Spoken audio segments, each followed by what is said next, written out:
Está no ar o Lições da Bíblia, o nosso encontro semanal de estudo profundo da Palavra de Deus.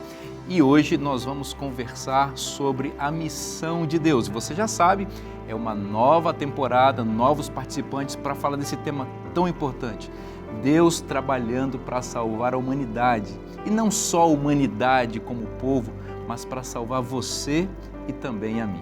Esse é o tema do nosso programa que está no ar.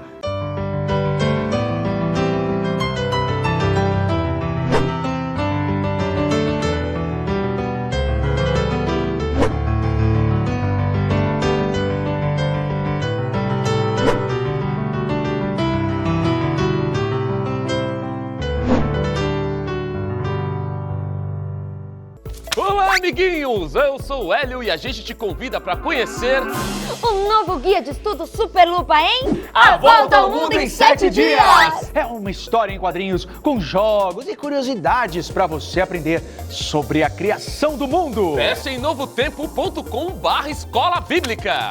Ou pelo WhatsApp 12 98244 4449. Este é o Lições da Bíblia, o nosso encontro semanal de estudo profundo da Palavra de Deus.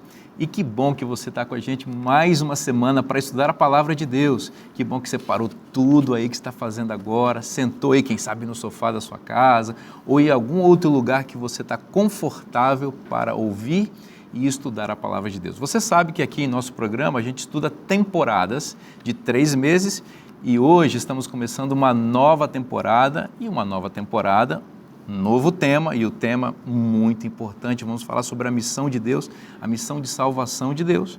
E sempre que temos um novo tema, novos participantes que vão estar conosco ao longo dessa temporada inteira, que vão estar com você a cada semana, trazendo insights preciosos da Palavra de Deus. E esses amigos que estão aqui, eu já quero aproveitar e apresentá-los para vocês e já agradecer por eles terem vindo aqui, dedicar esse tempo para estudar conosco a Palavra de Deus. À minha direita está o meu amigo, pastor Antônio Tavella.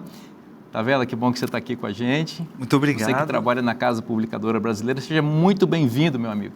Satisfação enorme poder estar aqui com você, especialmente pelo fato de sermos colegas de trabalho. Eu aproveito para mandar um grande abraço lá para o povo que trabalha com a gente, os nossos irmãos e amigos lá da Casa Publicadora Brasileira. E um abraço para minha mãe, que sempre acompanha esse programa aqui. Ela vai ficar feliz de me ver aqui com você. Fala para o povo, Tavella, o que você faz lá na Casa Publicadora Brasileira? Eu tenho a alegria de ser o pastor das pessoas que trabalham no nosso ambiente lá da publicadora. A gente chama essa função de capelão. Eu sou o capelão da Casa Publicadora Brasileira. Olha, eu posso testemunhar que tem sido beneficiado pelo seu lindo trabalho e agradecer você pelo cuidado pastoral que tem tido com a nossa editora. Muito obrigado. Glória a Deus. E um abraço para sua mãezinha também. Qual o nome dela? Repete. Nair. Irmã Nair, Deus abençoe a senhora, viu? Seu filhão é uma bênção aqui, viu? Amém. E aqui à minha frente o pastor Mateus Tavares, que bom que você está aqui com a gente. O pastor Mateus é presidente da União Centro-Oeste Brasileira, é o escritório que administra a Igreja Adventista nos estados do Centro-Oeste do Brasil. O pastor Mateus também gosta bastante de estudar o tema da missão e nós estamos felizes, pastor Mateus, de receber você aqui. Eu que agradeço o convite, estou bastante feliz de poder estar aqui, ainda mais com esse tema, e queria mandar um abraço, já que a gente pode mandar abraço para um monte de gente, né? Queria mandar abraço para todo o nosso povo lá da União Centro-Oeste Brasileira, o povo envolvido na missão, que esses temas possam alavancar ainda mais o coração deles no envolvimento com Cristo, né? Então fica meu abraço aqui para o nosso grande povo lá do Centro-Oeste. E já que pode também falar oi para a mãe, né? Se eu não mencionar, depois que ele mencionou, se eu não mencionar o nome da minha mãe aqui, rapaz, eu vou ser deserdado. Então manda um abraço para a Sônia, a minha mãe, por favor, viu? Oi, irmã Sônia, Deus abençoe também a senhora, viu? Seu filho também é uma bênção e é muito bom tê-lo aqui conosco. Ó, vocês estão mandando abraço para a mãe, mas ó, tem mais gente para mandar abraço depois, vai fazendo a listinha aí, ó. Tem Combinado. Esposa, tem filho, ó. Se ficar de fora agora eles vão ficar tristes. Combinado. Aqui à minha esquerda, o meu amigo pastor André Flores. André, que legal receber você, nós somos colegas de mestrado, estudamos juntos, ali que nos conhecemos, e minha admiração por você começou a partir dali, quando te conheci.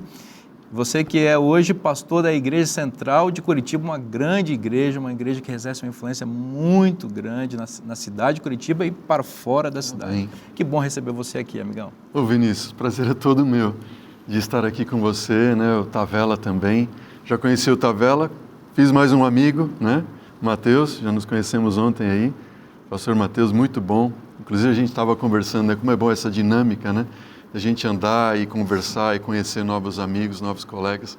Tem sido uma bênção estar aqui com vocês. Muito obrigado pelo convite, pelo carinho.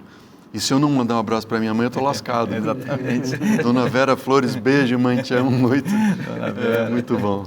Mãe é tudo para a gente, né? Dona Vera, seu filho também é uma benção. Eu falei dos dois, vou falar dele também. Seu filho também é uma benção, viu? Muito bom tê-lo aqui.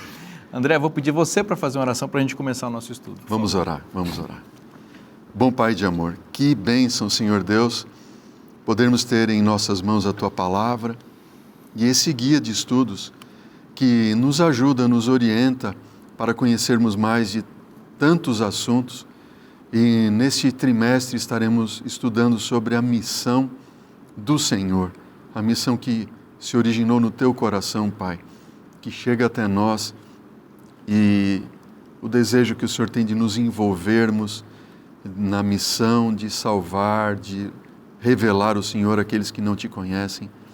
E queremos Te pedir humildemente, Pai, que o Senhor nos abençoe no estudo que fizemos nessa semana, em nome de Jesus. Amém. Amém. Amém. Muito obrigado, meu amigo.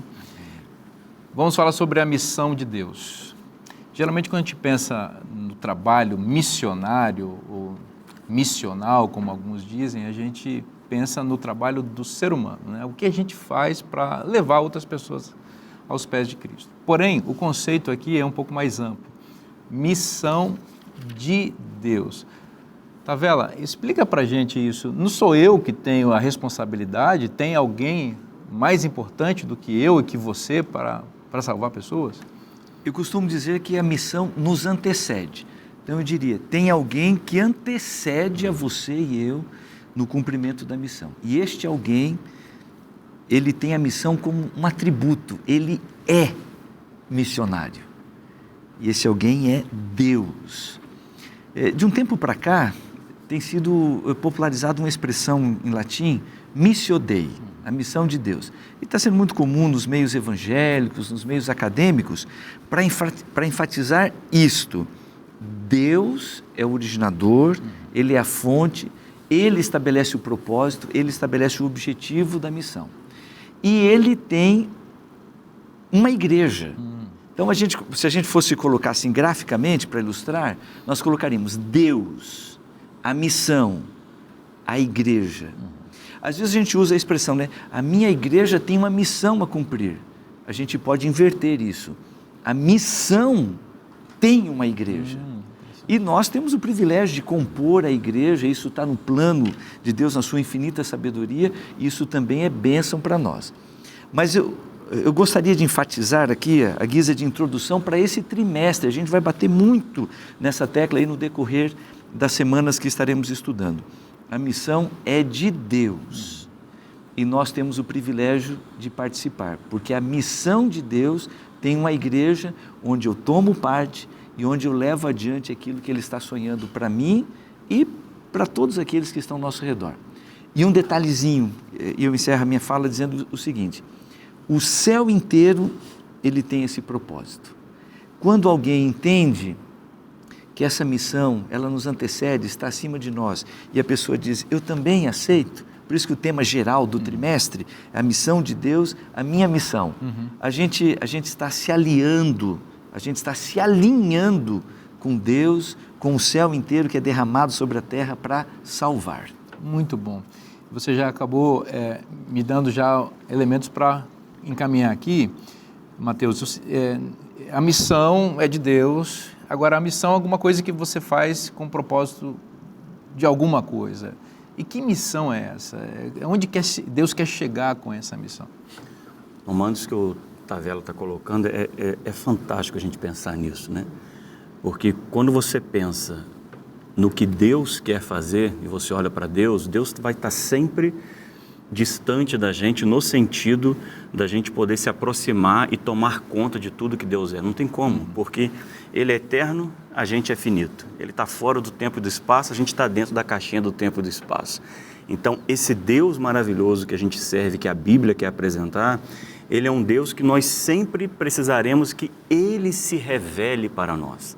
Então, a missão de Deus, o objetivo primário da missão de Deus, e por isso essa missão, ela independe do pecado ou do processo anterior ou posterior, o ato de Deus é o ato de revelação, ou seja, o objetivo da missão é mostrar quem é Deus. A gente lembra de Jesus, né? O que Jesus veio fazer? Eu vim para revelar o Pai. Então, revelar quem é esse Deus de amor, esse Deus que nos ama, que nos amou antes de todas as coisas e continua nos amando. O objetivo primário da missão de Deus é revelar quem é Deus, hoje e para sempre. Olha, você trouxe uma coisa muito interessante, vocês dois, né, nessa linha da Missio Dei, a missão de Deus, que não é da igreja, a missão é de Deus, e aí Deus usa uma igreja para cumprir a missão, e a missão ela é basicamente para revelar quem é Deus.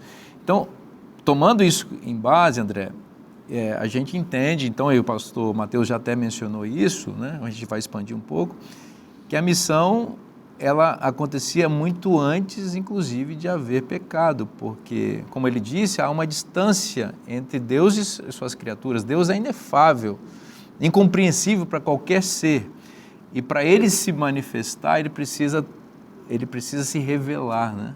E essa é a missão dele. Pois é, Vinícius, o que eu estava pensando enquanto eles falavam também, especialmente o pastor Mateus aqui, que antes da gente conhecer a missão de Deus, a gente tem que conhecer o Deus da missão. Quem é esse Deus, né? E a revelação de Deus, como o Mateus estava colocando, é tudo que a gente tem dentro do enfoque da missão. E me chamou muita atenção nesse estudo, que a gente pensa sempre em missão dentro de um contexto de pecado, né? Um contexto onde o ser humano se afastou de Deus, num contexto de queda, num contexto de sofrimento, onde a gente tem a missão de buscar, de salvar, enfim, de buscar restaurar aquela pessoa que está perdida, enfim. Mas existe esse aspecto que você estava mencionando, a missão antes da entrada do pecado, antes da queda do homem. E quando a gente olha para esse ponto, né, o que é então, ou o que seria e o que é a missão antes do pecado e depois do pecado, se não restaurar um relacionamento? Depois do pecado, restauração de relacionamento, e antes do pecado é a manutenção do relacionamento. Então Deus, quando Ele criou, Ele comunicou a nós seus atributos, né, de amor, de bondade, de benignidade, de compartilhar, aquilo que é a essência do seu ser.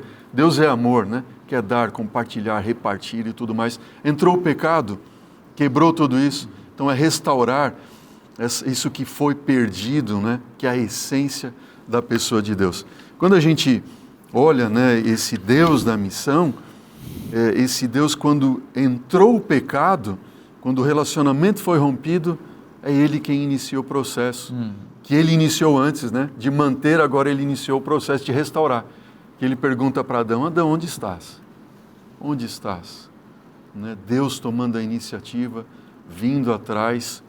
E aqui tem um texto muito interessante, se permite ler o texto que está aqui em Coríntios, né?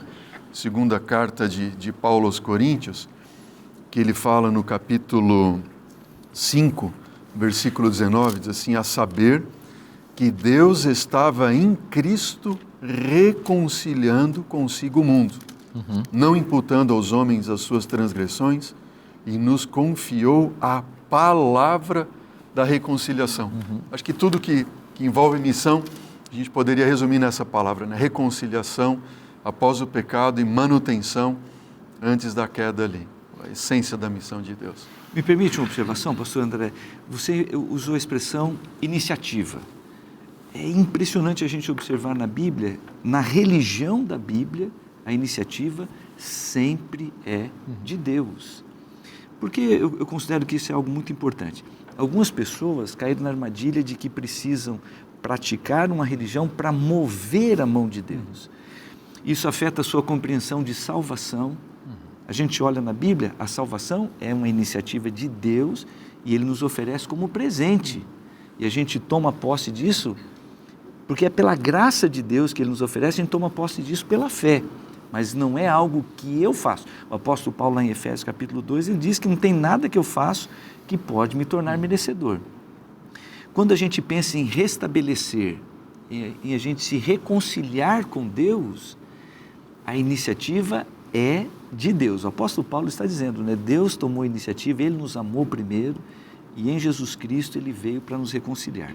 Mas isso fica muito claro desde o relato da criação e o relato da queda. Adão e Eva, eles corriam para Deus no final de cada dia. A Bíblia usa a expressão que na viração do dia, Deus vinha até o Jardim do Éden para manter esse relacionamento. E quando eles pecaram, eles correram não correram de Deus, né? de Deus, não correram triste, para né? Deus, eles correram de Deus. E aí vem a primeira pergunta que está registrada na Bíblia, a primeira pergunta de Deus registrada na Bíblia, Ele tomando a iniciativa para ir ao encontro de Adão e Eva, dizendo, onde estás? Adão, onde estás? E esta é uma pergunta onde, mais uma vez, fica enfatizado. A graça de Deus, esse favor imerecido, que é a manifestação do amor dele por nós, faz com que Ele se mova ao nosso encontro. A missão de Deus está partindo desse ponto, o amor dele incondicional para Ele se mover na nossa direção, a iniciativa sempre é dele. A resposta é nossa, mas a iniciativa sempre é dele. Acho interessante isso, Tavela, que você está colocando. Eu fico pensando na nossa vida individualmente, cada um de nós, né? Eu acho que cada um de nós pode pensar quando que Deus nos chamou no início, né? Cada um de nós tem uma história, né? Ou em fases da nossa vida. Imagina aqueles que nos assistem agora, né? Cada um pode pensar também, né? Como Deus tem chamado cada um. E Deus nos chama individualmente, pessoalmente, Ele fala ao nosso coração, que é a iniciativa dele geral, mas Ele também nos usa para chamarmos pessoas a quem nós conhecemos, aqueles a quem nós não conhecemos e nos deparamos com elas no dia a dia. Isso me leva a um pensamento de que a missão não é aquilo que nós fazemos para Deus, mas é o que Ele faz através de nós. Né? Primeiro em nós, nos chamando, e o que Ele faz através de nós também. Amém. Que coisa linda esse programa. Olha, eu estou com muita expectativa. Eu acho que a gente tem coisas muito especiais para aprender. E agora a gente vai respirar um pouquinho, vai curtir um intervalo maravilhoso, vai ouvir histórias lindas, reflexões maravilhosas. E a gente já volta para continuar estudando a Palavra de Deus.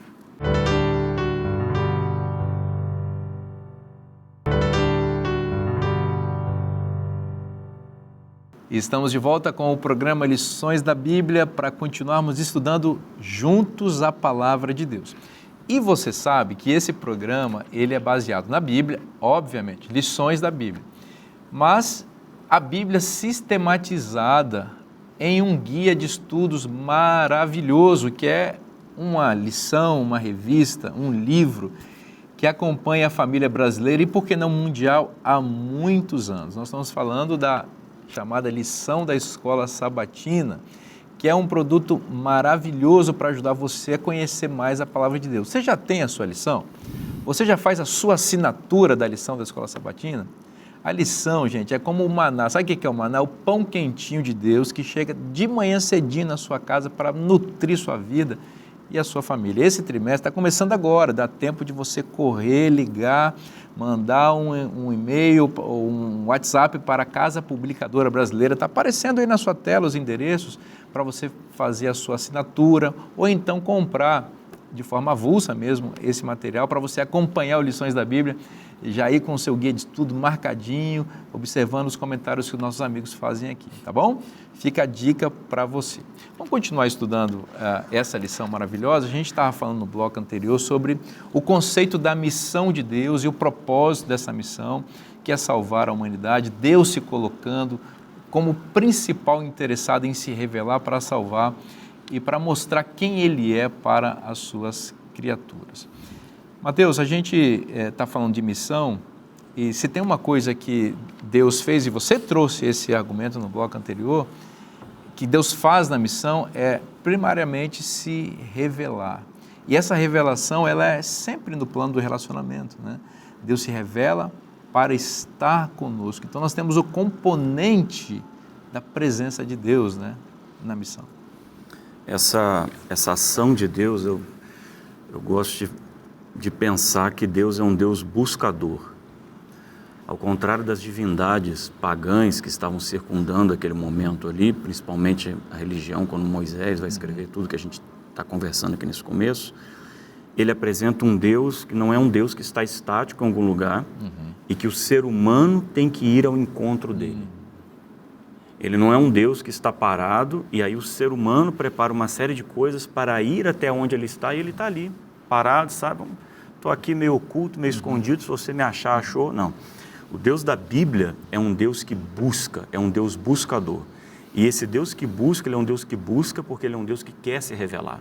Ou seja, a ação de Deus, a ação do amor de Deus é um amor tão grande que não cabe em si, que ele extrapola de si. E ele então se revela, ele se expande para chegar nas suas criaturas. E como ele faz isso?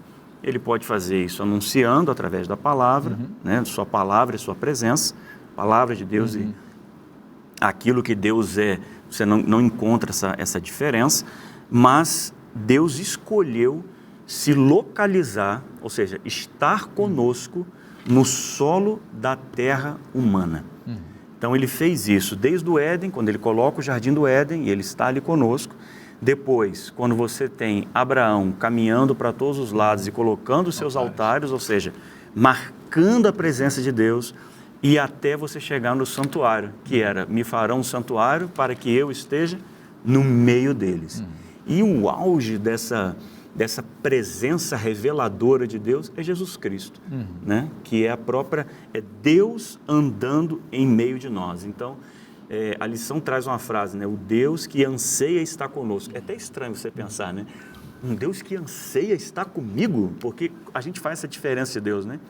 Quando, na verdade, a gente olha para Deus como se fosse uma coisa muito impessoal, né? E não é, ou seja, Deus anseia, Deus tem vontade de estar comigo. E Ele encontra os meios para poder se fazer presente na minha vida. Né? É maravilhoso, né? Eu quero pegar um ganchinho aqui do pastor, quando ele diz que o clímax da presença de Deus é a encarnação de Jesus Cristo. É um milagre, é um mistério, Deus em forma humana. O apóstolo Paulo, lá em Filipenses, no capítulo 2, ele vai estabelecendo uma escada, dizendo que Jesus, sendo Deus, ele não se apegou a isso, ele esteve disposto a abrir mão disso para tornar-se criatura, meramente ser humano. Eu quero enfatizar aqui o meramente, porque sair do plano Deus, transcendente, ainda que ele esteja ao nosso alcance, para se tornar como Adão e Eva, seres perfeitos, sem pecado, já seria um grande degrau. Mas quando Jesus veio, e aí o apóstolo Paulo também lá em Gálatas 4, ele usa a expressão, na plenitude do tempo, no momento certo, quando Jesus veio e assumiu a forma humana, o pecado já estava fazendo uma obra assim, de degradação do ser humano há muito tempo. E Jesus veio sem pecado, isso é importante a gente destacar, mas na forma humana. E o apóstolo João, no Evangelho de João, no capítulo 1 e no verso 14, ele usa uma expressão interessante. O verbo, que é a palavra, referindo-se a Jesus Cristo, se tornou carne, e aí a gente traduziu em português como habitou entre nós. Mas no original em grego, esse habitou poderia ser traduzido como tabernaculou, porque João estava fazendo uma referência ao anseio de Deus lá do Antigo Testamento. Vocês me farão um santuário e eu habitarei no meio de vocês. Agora eu estou aqui com vocês. E é o cumprimento de uma profecia lá de Isaías, porque o nome, agora um título, né, figurativo, ele será Emanuel, Deus conosco, Jesus Cristo, Deus conosco. Nesse ir ao encontro, nesse buscar, nesse oferecer a sua presença, Jesus Cristo entre nós foi o clímax. Deus conosco. Isso é muito confortador, né? A presença de Deus, a certeza da presença de Deus, né? Como você disse, Jesus armou a sua tenda aqui conosco, né? Ele tabernacular é armar uma tenda. E isso traz a ideia também que é um Deus peregrino, porque todos nós estamos de passagem aqui nessa terra, rumo à Canaã celestial, né? E quando Jesus se tornou homem, ele veio também em uma tenda, entre aspas, né? Dizer, olha, nós estamos caminhando, nós vamos chegar em Jerusalém. Até que finalmente a gente possa, construir para a eternidade, estar juntos. Aí no Apocalipse aparece o santuário de Deus, né? E é uma presença real. Real. Eu acho que isso é importante a gente enfatizar, né? Porque Deus não tem ídolos, não tem imagens de si, apesar da gente ter os símbolos no santuário, né? Símbolos de Cristo, mas você não tem os ídolos porque o ídolo não é uma presença real, né? O ídolo é uma presença figurativa. Deus não, Deus se faz presente real, ainda que eu não possa vê-lo como uma imagem ou tocá-lo nesse sentido, mas é uma presença que anda comigo. E esse clímax de Jesus Cristo andando no nosso meio enfatiza esse Deus que busca estar comigo em todos os momentos, ou seja, a iniciativa é dele, ele toma as ações para que isso possa acontecer e eu agindo naquele meio ali com Deus, vivendo ali com Deus naquele meio, eu sou impactado por esse Deus que vem. Então, a gente começa a perceber uma imagem, uma percepção, digamos assim, sobre Deus um pouco diferente, talvez, do que a gente esteja acostumado, né? Um Deus que age, um Deus que vem, um Deus que quer, né? Que toma essa iniciativa. Isso é lindo demais, né? Quando você pensa nisso. Fantástico, né? Pensar que Deus, Ele não pede de nós qualquer coisa que Ele não estivesse disposto a fazer antes, né?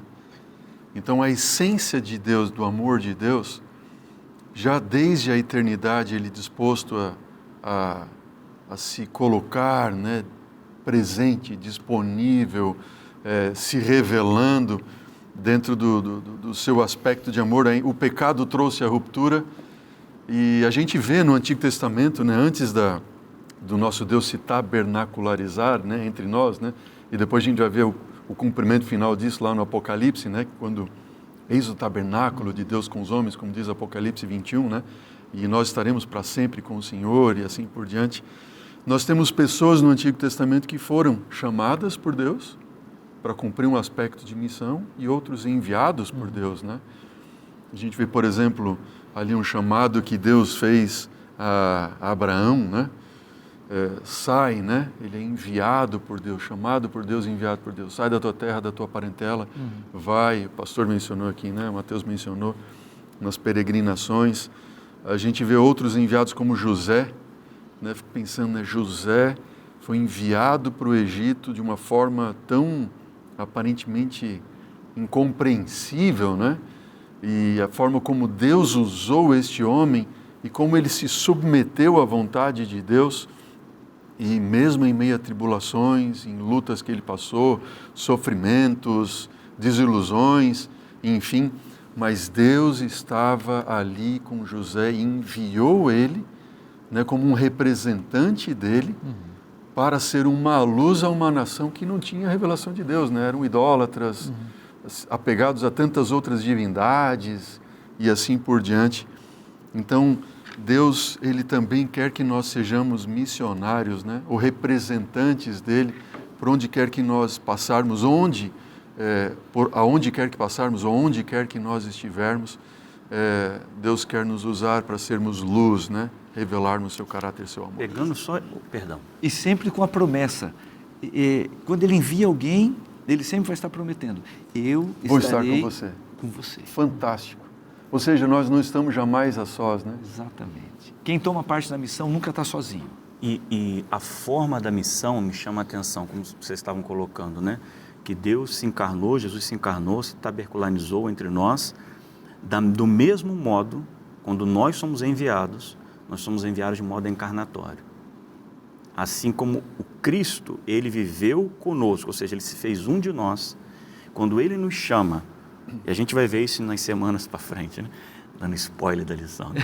Mas quando Ele nos chama para a gente poder nos envolvermos na salvação de outras pessoas, é um chamado encarnacional, ou seja, eu me encarno no meio, nas pessoas, na vida das pessoas que é o que a gente vai chamar de discipulado lá na frente, para que, assim como ele foi comigo, eu seja com essas pessoas. E dentro disso, né, Mateus, como você falava, me veio à mente a questão do sacrifício. Né, o Tavella falou também. Porque a gente não se envolver na missão, de alguma forma, é muito confortável. Não é verdade? Sim. É muito bom eu receber e tudo mais, outros virem até mim ou me servirem. Mas Jesus fez um sacrifício, como você mencionou, né? Se fosse de Deus para a situação de Adão, antes da queda, já seria Um grande salto. um absurdo. Agora, assumindo a forma de servo, se humilhando até a morte de cruz. Para salvar, ou seja, é por isso que a Bíblia fala, o amor de Cristo nos constrange, né? Quando eu olho para esse amor, para esse Deus deixando tudo e tal, fazendo o que Ele fez, como é que eu vou ficar sentado e dizendo assim, não, Senhor, o Senhor faz a obra através de outro, não através de mim, né? Onde estaria... Né? Um envolvimento completo, né? Para mim, essa coisa da encarnação é profunda por isso, é um envolvimento completo. Não Estar próximo, né? Presente. Então, um salto mais do que estar presente, porque se ele viesse e estivesse assim comigo, do meu lado, me acompanhando, né, Paracletos ali, digamos assim, meu advogado me acompanhando, já seria maravilhoso. Deus do universo está do meu lado, né, já seria genial. Mas além disso, não, ele se faz homem. Então, o envolvimento de Deus com o ser humano, ele é profundo, completo, existencial na essência do seu ser. E é irrevogável, ele vai para sempre ser humano. Genial, genial, irrevogável. E aí ele nos chama para que eu vá e faça a mesma coisa. Não tem como ser missionário por procuração. Perfeito. Ou algumas pessoas que eu conheço, elas dizem assim, eu não tenho dom para ser missionário. Então, o que eu faço? Eu ganho dinheiro e eu banco, eu patrocino. Então, imagine se o céu se dispusesse a fazer isso conosco, se Deus, se Jesus Cristo... Não, eu só não tenho disposição para estar tão próximo assim, que a minha presença se comprometa a ser um deles. Eu vou mandar, de repente, um anjo, vou mandar uma procuração, mandar um dinheirinho lá. Vou mandar fazer uns anjos a mais aqui na fábrica de anjos do céu, aqui para poder ajudar aquele povo. Usando Deus como referência. E nesses 3 meses a gente vai bater muito nessa tecla. A missão é de Deus. A referência para a gente saber como praticar a missão é Deus. Como ser um missionário? Olha para Ele, para Jesus Cristo de forma muito especial. Para mim esse é o termo-chave, missionário, ir ali na missão. E aí tem preço, tem envolvimento, não dá para fazer por procuração. É sacrifício, né? Exatamente. Pensando sobre esse aspecto do sacrifício, Vinícius, eu fico pensando, né? Quando entra o pecado, o mal, a quebra do relacionamento, fica a pergunta no ar, né? Como é que Deus vai resolver o problema do pecado? Né? Seria por força? Bom, Deus podia resolver pela força, porque Ele é o Deus Todo-Poderoso, não é verdade? Mas seria a mesma coisa aqueles meninos quando saem da escola ali, o mais forte bate no mais fraco, o professor chega assim, escuta, vai procurar alguém do teu tamanho, né? Lúcifer, o Satanás no chão dizendo assim, senhor, vai procurar alguém do teu tamanho. Não tem alguém do tamanho dele. Embora Deus pudesse resolver pela força, não, assim não faria, até porque seria contra a sua natureza de amor. Seria pelo argumento? Né? Não, o pecado é irracional, você não tem como contra-argumentar com o pecado. Argumentar seria o mesmo talvez que justificá-lo, mas agora ele, como Jesus, né, ele se faz menor do que os anjos, né? Porque o ser humano, diz lá em Hebreus capítulo 1, né, ele se faz um pouco abaixo dos homens e ele se revela assumindo a forma humana e tudo mais para vencer o mal, se fazendo humilde, fraco, servo, sofredor, vencendo a morte, a pior de todas, dizendo, eu sou esse Deus. Que revelação da missão. Fantástico. Extraordinária essa. E se revelando no contexto do dia a dia, né? Porque uma coisa que a gente fala de revelação, né? A gente meio que pensa assim, a palavra revelação pode trazer assim, a revelação, eu vou lá dar um conceito teológico, uma informação, uma explicação, alguma coisa assim. Não. Jesus vem, anda aqui no pó da terra e Ele vai revelando Deus no cotidiano. É Deus enquanto parte o pão, é Deus enquanto está andando na poeira, é Deus enquanto está tomando um copo de água, é Deus enquanto está varrendo a casa, entende? Ou seja, é um contexto de encarnação em que Deus se intromete, digamos assim, no dia a dia. Deus se mete no cotidiano das pessoas. Por quê? Porque Ele é um Deus que se revela, é um Deus buscador. Eu me lembro de uma série de evangelismo que eu tive o privilégio de fazer com a minha família numa cidadezinha no interior da Bahia. A gente fez um evangelismo numa tenda e havia um rapaz, um homem, né, embriagado, que andava caindo pela rua, mas ele ia ao evangelismo, todos os dias, o Toinho. E eu apelava muito para ele e no fim das contas, no final do evangelismo, ele se batizou. Amém. E ele se tornou o primeiro ancião daquela igreja depois do Toinho. E a gente é amigo, a gente troca o WhatsApp, e um dia nós estávamos lá naquela igreja, já no processo assim, de fortalecimento da fé dos irmãos, e a gente estava estudando a Bíblia em conjunto. Estava estudando a história do paralítico de Cafarnaum que Jesus curou, né? E aí eu pedi, o que você entendeu dessa história? Ele disse o seguinte, resumiu a história para mim. Bom, eu sou o paralítico dessa história, ele disse. E um dia Jesus veio à minha cidade e armou uma tenda aqui. Literalmente, né? E me curou. Olha só. Eu nunca vou esquecer daquilo que ele me disse. Jesus veio à minha cidade e armou uma tenda aqui e me curou. Amém. Nós vamos fazer um intervalo agora, para a gente respirar um pouquinho. Você continua com o nosso intervalo maravilhoso aí e a gente volta já já.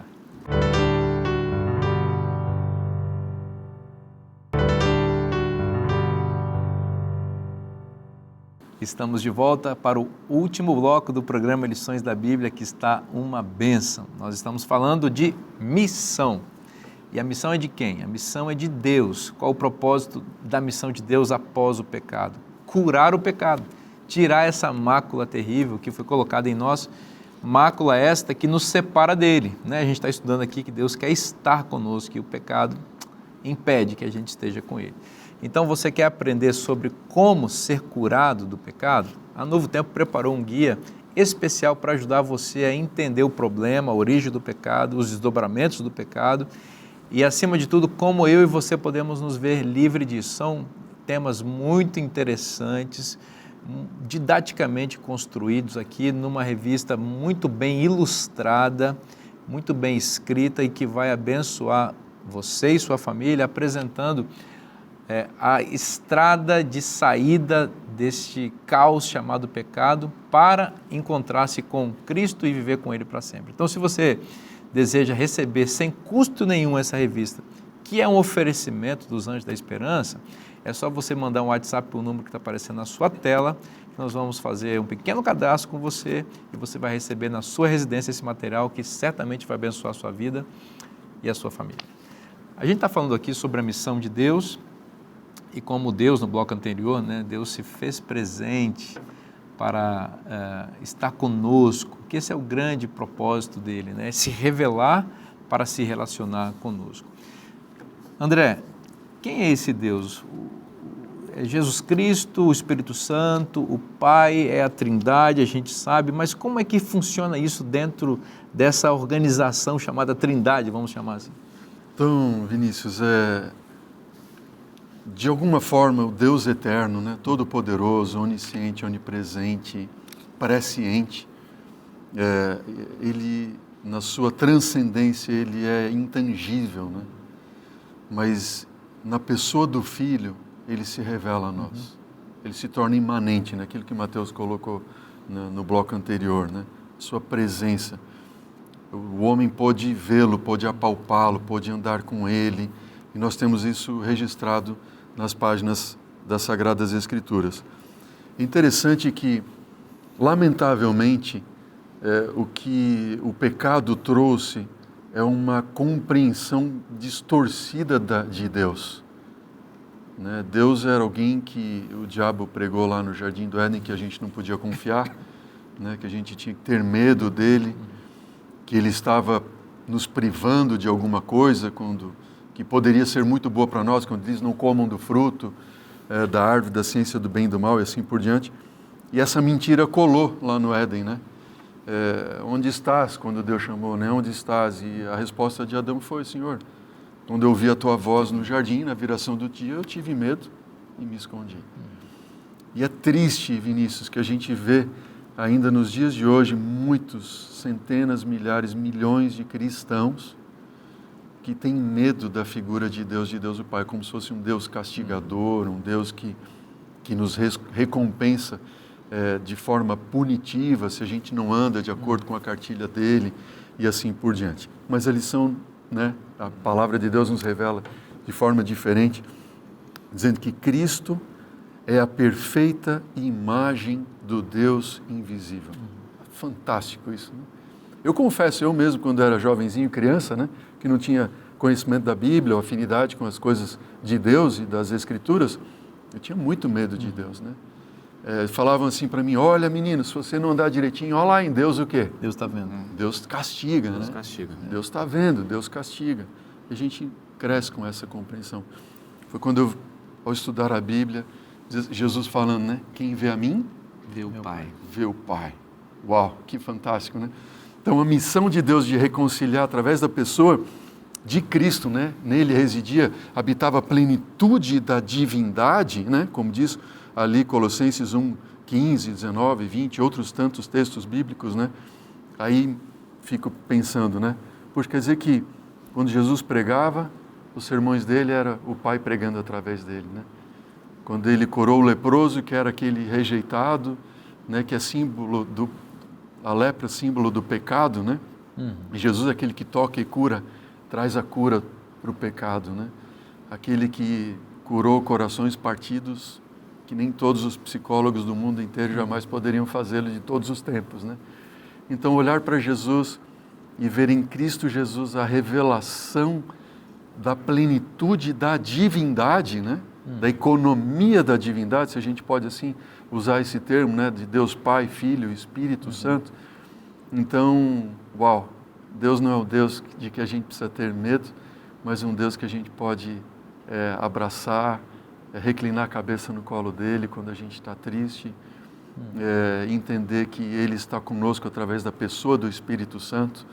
Na verdade, como o Mateus colocou anteriormente, né, ele se fez presente, ele esteve conosco, ele está conosco, mas Jesus disse, eu quero estar em vocês. Né?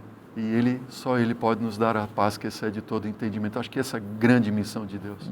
Amém. E um detalhe, né? O Pai nos ama. Se eu tivesse que usar uma frasezinha para enfatizar esta ideia que você compartilhou conosco, é esta: o Pai nos ama. E o verso da Bíblia, um dos mais conhecidos, que é Evangelho de João, capítulo 3, verso 16, diz, porque Deus amou o mundo que deu o seu Filho unigênito, para que todo aquele que nele crê não pereça, mas tenha a vida eterna. Tavares, se você me permite, claro. só fazer um parênteses. Deus amou o mundo. Né? Eu acho que é interessante, importante nossos amigos que nos assistem agora entender, né? Que o mundo são todos indistintamente, incondicionalmente, ou seja, Deus não nos ama se. Exatamente. Ele nos ama sempre, né? Desculpa te cortar claro, ali, mas... Claro, e você já está dando um spoiler, que vai ter uma semana que a gente vai passar nesse tema. Deus amou o mundo, e a gente poderia acrescentar aqui a frasezinha sem corromper o texto, amou o mundo inteiro e Ele deu o seu Filho. Uma vez eu estava numa igreja e uma senhora dizendo assim, eu só leio o Novo Testamento porque eu gosto de Jesus. O Novo Testamento eu não leio porque eu não gosto do Pai. No Antigo Testamento. O Antigo Testamento. O Antigo Testamento eu não leio porque eu não gosto do Pai. É um equívoco, é uma distorção daquilo que é a mensagem da Bíblia, porque no Novo Testamento, assim como no Antigo Testamento, o Pai nos ama. Muitas pessoas projetam no pai o pai ruim que tiveram. É verdade. É uma coisa, um parênteses aqui, né? Também fica o compromisso dos pais, né? Lembrar que nós somos representantes do Pai eterno, né? Algumas pessoas projetam para a imagem de Deus uma autoridade exacerbada, assim, né?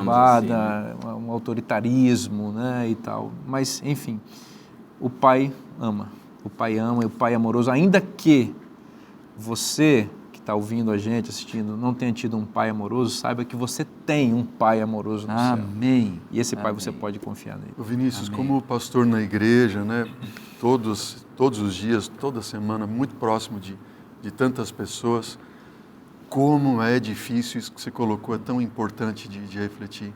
Há pessoas que lutam e lutam e lutam quando pensam em Deus como sendo um pai, porque tiveram a figura de um pai muito carrasco, austero, ausente, abusador, né? abusivo, abusador, né? E, enfim, Mas essas pessoas, quando enxergam em Cristo Jesus a figura do próprio Deus Pai, eu poderia trazer aqui N relatos que é libertador, libertador. Eu estava pregando na igreja onde eu estava como pastor, e eu estava fazendo uma série sobre quem é Deus, né? Conhecendo o Deus Jesus. E terminei, um membro da minha igreja, uma menina, veio falar comigo: preciso falar com você, pastor. Eu recebi na minha sala, e ela me disse assim, falou: pastor, o senhor está falando isso daí, eu estou tentando vir, mas está difícil para mim. E ela começou a chorar. Eu falei: mas o que aconteceu? Eu pensei nisso, falei: rapaz, o que eu falei de errado? Eu falei: o que aconteceu? Ela falou assim: não, pastor, é porque eu tive um pai que foi muito... abusou de mim, enfim, essas questões.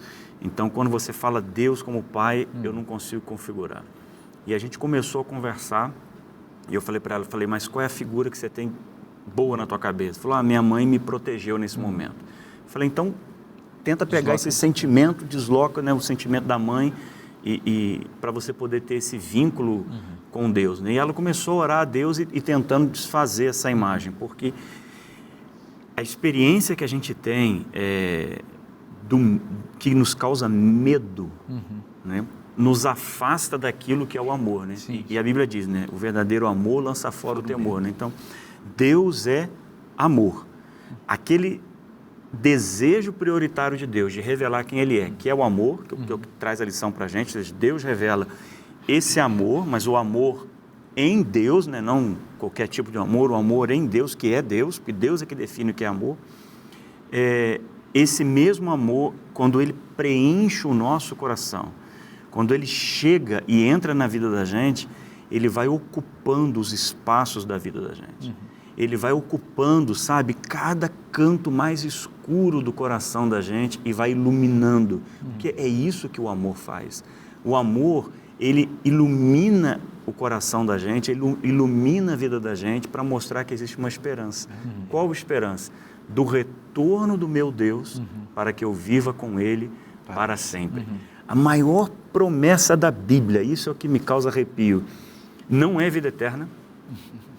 A maior promessa da Bíblia não é que a gente não vai ter enfermidades, sofrimento, morte, doença. Ou vai morar em mansões. Ou morar em mansões, ainda legal, né? Mas assim, né? Não é que a gente vai morar em mansões celestiais, de ouro, coisa e tal.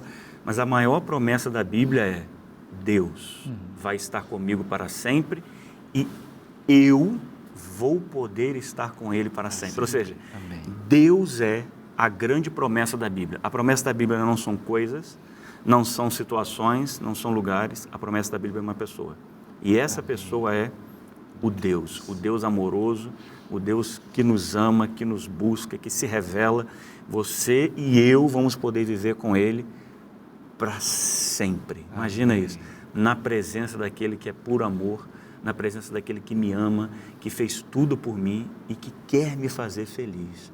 Cara, não tem preço uma coisa dessa, entende? Não há nada que seja mais valioso. E você não tem noção, Mateus, de como o que você está falando agora é importante.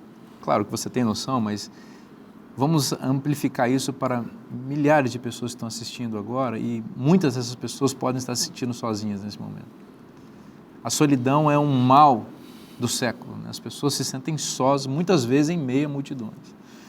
Então, Deus está conosco. Ele estará conosco fisicamente, mas a promessa é: eu estarei com vocês todos os dias até a consumação dos séculos. Então ninguém precisa se sentir só. Amém. Nós temos a presença do Pai, não o Pai distorcido, né, que algumas pessoas criaram na mente. O Pai amoroso, que deu a dádiva mais preciosa que havia no céu, seu único Filho. Amém. Esse Pai está presente com você agora, ao seu lado. Amém. E você pode ter paz, pode ter sossego. Amém. Eu quero destacar na fala do Mateus, quando a gente encontra promessas na Bíblia, a gente vai espremer essas promessas e a gente chega nesse ponto. A coisa mais importante que ele poderia prometer é Ele, a sua presença, a sua pessoa. E eu quero fazer uma ponte aqui entre duas promessas. E as duas escritas pelo apóstolo João. João, capítulo 14, versos 1 a 3, onde Jesus está dizendo ali para os discípulos, ele está junto com os discípulos, ele já falou que ele iria embora, e aí finalmente ele diz, não fiquem tristes, eu vou para a casa do Pai e eu vou preparar um lugar para vocês. E ele disse, olha, na casa do meu Pai tem muitos aposentos, e eu voltarei, eu virei outra vez para levar vocês para estarem comigo para sempre. E vocês vão morar comigo na casa do Pai. Estou parafraseando aqui, evidentemente, o texto, mas aqui é esta promessa. E lá no livro do Apocalipse, no capítulo 21, quando o mesmo apóstolo, o apóstolo João, ele fala sobre o grande cumprimento da missão, quando essa terra for restaurada, finalmente for restaurada, ele está dizendo, Deus estará com o seu povo, Ele vai viver com o seu povo, e o seu povo, nós, os seus filhos, estaremos para sempre com o Senhor. Amém. É nesta promessa que a gente vê o objetivo, o propósito da missão. Amém. Amém. Eu tenho um filhinho de 1 ano e 6 meses agora, quando nós gravamos esse programa. Ele está aprendendo a falar e está bem falante, assim, já para a idade dele. Mas uma frase que ele tem falado de vez em quando tem marcado, assim, a minha vida, né? Quando ele sente medo, eu percebo que ele está com medo, ele fala, papai está aqui, mamãe está aqui. Isso é muito significativo, porque ele está dizendo que ele pode ficar tranquilo, porque ele tem gente cuidando dele. E você também pode ficar tranquilo, porque Deus está ao seu lado. Amém. E está preparando moradas para que você definitivamente more com Ele para sempre. Amém. Isso está na Bíblia. E se está na Bíblia, é bom para você. Eu te espero na próxima semana. Que Deus te abençoe muito. Um forte abraço e até lá.